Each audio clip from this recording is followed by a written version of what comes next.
लोकसभेतील पराभव राणे कुटुंबियांना अजून पचवता आलेला नाही।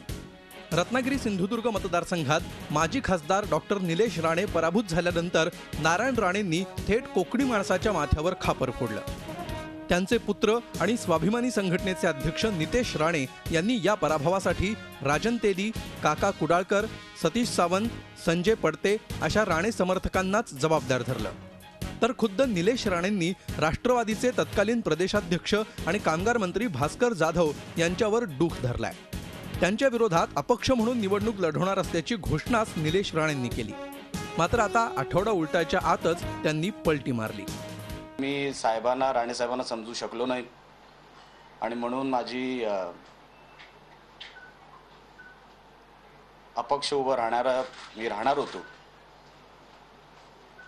आणि म्हणून त्या गोष्टीसाठी मी माझी स्वतःहून घोषित केलेली माझी उमेदवारी मागे घेत आहे। नारायण राणेंना त्रास होऊ नये यासाठी माघार घेतल्याचं निलेश राणेंचं म्हणणं आहे।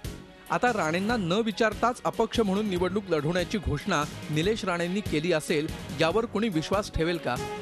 पण आता गिरे तो भी टांग ऊपर या न्यायानं भास्कर जाधवांचा पराभव करण्याचा विडाच निलेश राणेंनी उचललाय। माझी लढाई ही मी तेव्हाही सांगितलं होतं ही व्यक्तीबरोबर आहे, कुठल्याही पक्षाच्या विरोधात नाही।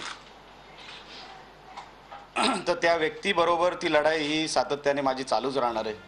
निलेश राणेंच्या या बंडखोरीच्या पवित्र्यामुळे काँग्रेस राष्ट्रवादी काँग्रेसमधले संबंध ताणले गेले। आज 2 पावलं निलेश राणे मागे आले तर उमेदवार नाही उभा राहणार, त्यांना पाडण्याचा प्रयत्न करणार। असं कोणी पाडण्याचा प्रयत्न करून आमचे उमेदवार काही पडणारे नाहीत।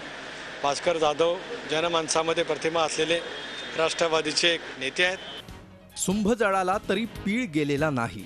निवडणुकीत अशी हारजीत होतच असते, पण राजकारणात असे सगळेच पत्ते एकदम ओपन करायचे नसतात हे नारायण राणेंच्या मुलांना कधी समजणार? दिनेश दुखंडेसह Deepak Bhatuse, Zee media, Mumbai. Zee 24 तास रहा एक पाऊल पुढे।